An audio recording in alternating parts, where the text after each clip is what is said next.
स्वामी रामकृष्ण परमहंस जी का जीवन प्रेरणा का असीम स्रोत है।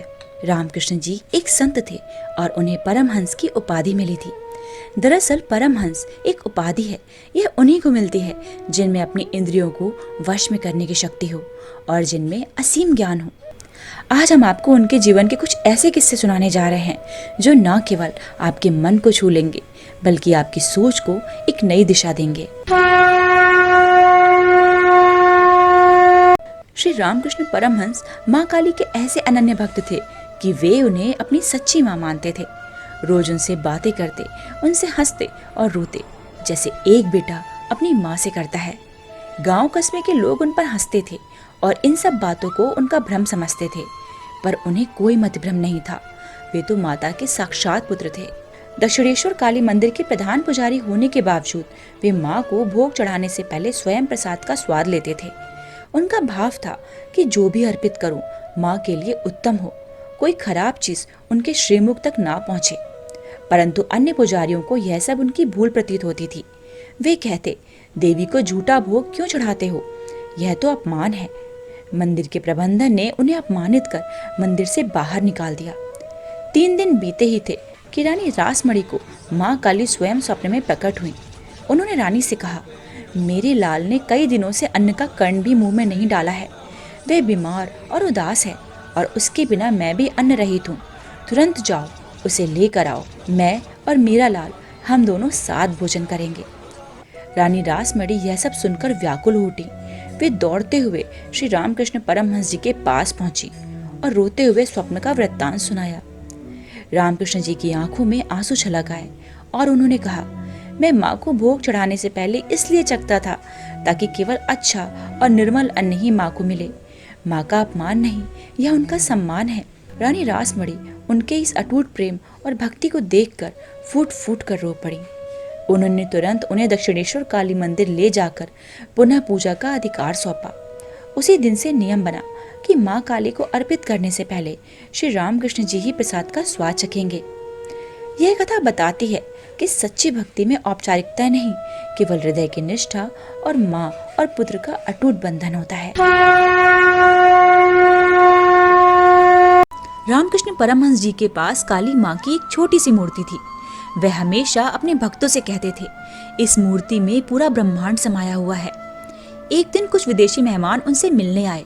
जब उन्होंने यह बात सुनी तो हंसते हुए बोले, दुनिया इतनी विशाल है, यह कैसे संभव है कि इस छोटी सी मूर्ति में पूरा ब्रह्मांड हो। रामकृष्ण जी मुस्कुराए और बोले, आपसे एक सवाल पूछता हूँ, बताइए, सूर्य बड़ा या पृथ्वी? विदेशियों ने तुरंत जवाब दिया, सूर्य तो पृथ्वी से कई गुना बड़ा है। रामकृष्ण परमहंस जी ने अगला सवाल पूछा, अगर सूर्य इतना बड़ा है तो वो हमें इतना छोटा क्यों दिखाई देता है कि ऐसा लगता है जैसे उसे हम अपने हाथ में पकड़ सकते हैं? विदेशियों ने उत्तर दिया, क्योंकि सूर्य पृथ्वी से 15 करोड़ किलोमीटर दूर है, दूरी के कारण वह छोटा दिखता है। तभी परमहंस जी ने गहरे स्वर में कहा, बिल्कुल सही, सूर्य हमसे बहुत दूर है, इसलिए वह छोटा दिखता है, लेकिन वास्तव में वह बहुत विशाल है। ठीक इसी तरह आप मेरी काली माँ से बहुत दूर हैं, इसलिए यह मूर्ति आपको छोटी लगती है, लेकिन मैं अपनी माँ के निकट हूँ, मैं उनकी गोद में हूँ, इसलिए मुझे इसमें ब्रह्मांड की सारी शक्तियाँ दिखाई देती हैं। जहाँ आपको पत्थर दिखता है वही मुझे ईश्वर का आशीर्वाद नजर आता है। परमहंस जी के इन शब्दों ने विदेशियों का दृष्टिकोण ही बदल दिया। उन्हें एहसास हुआ कि ईश्वर को समझने के लिए भौतिकता से परे जाकर आत्मा की गहराई से जुड़ना पड़ता है। रामकृष्ण परमहंस ने अपना ज्यादातर जीवन एक परम भक्त की तरह बिताया। वह माँ काली के भक्त थे। उनके लिए माँ काली कोई देवी नहीं थी, वह एक जीवित हकीकत थी। माँ काली उनके सामने नाचती थी, उनके हाथों से खाती थी, उनके बुलाने पर आती थी और उन्हें आनंद विभोर छोड़ जाती थी। जब वह उनके भीतर प्रबल होती तो वह आनंद विभोर हो जाते और नाचना गाना शुरू कर देते। जब वह थोड़े मंद होते और काली से उनका संपर्क टूट जाता तो वह किसी शिशु की तरह रोना शुरू कर देते। यह वास्तव में होता था, उन्हें कोई मतिभ्रम नहीं था। रामकृष्ण जी की चेतना इतनी ठोस थी कि वह जिस रूप की इच्छा करते थे वह उनके लिए एक हकीकत बन जाता था। हालांकि रामकृष्ण जी का शरीर, मन और भावनाएं परमानंद से सराबोर थे, मगर उनका अस्तित्व इस परमानंद से परे जाने के लिए उत्सुक था। वो कहीं ना कहीं ये जानते थे कि यह परमानंद अपने आप में एक बंधन है। एक दिन रामकृष्ण जी हुगली नदी के तट पर बैठे थे, जब एक महान और दुर्लभ योगी तोतापुरी जी उसी रास्ते से निकले। तोतापुरी जी ने देखा कि रामकृष्ण जी में इतनी तीव्रता और संभावना है कि वे परम ज्ञान को प्राप्त कर सकते हैं, मगर समस्या यह थी कि वह सिर्फ अपनी भक्ति में डूबे हुए थे। तोतापुरी जी रामकृष्ण जी के पास आए और उन्हें समझाने की कोशिश की कि आप क्यों सिर्फ अपनी भक्ति में ही इतने लीन हैं। आपके अंदर इतनी क्षमता है कि आप चरम को छू सकते हैं। रामकृष्ण जी बोले, मैं सिर्फ माँ काली को चाहता हूँ, बस। वह एक बच्चे की तरह थे जो सिर्फ अपनी माँ को चाहते थे। इसलिए तोतापुरी जी जिस परम ज्ञान की बात कर रहे थे, उन सब में उनकी कोई दिलचस्पी नहीं थी। तोतापुरी जी ने कई तरीके से उन्हें समझाने की कोशिश की, मगर रामकृष्ण जी समझने के लिए तैयार ही न थे। पर साथ ही वह तोतापुरी जी के सामने भी बैठना चाहते थे, क्योंकि तोतापुरी जी की मौजूदगी ही कुछ ऐसी थी। तब तोतापुरी जी ने रामकृष्ण जी से कहा कि अब जब भी तुम माँ काली के संपर्क में आओ, तुम एक तलवार से उनके टुकड़े कर देना।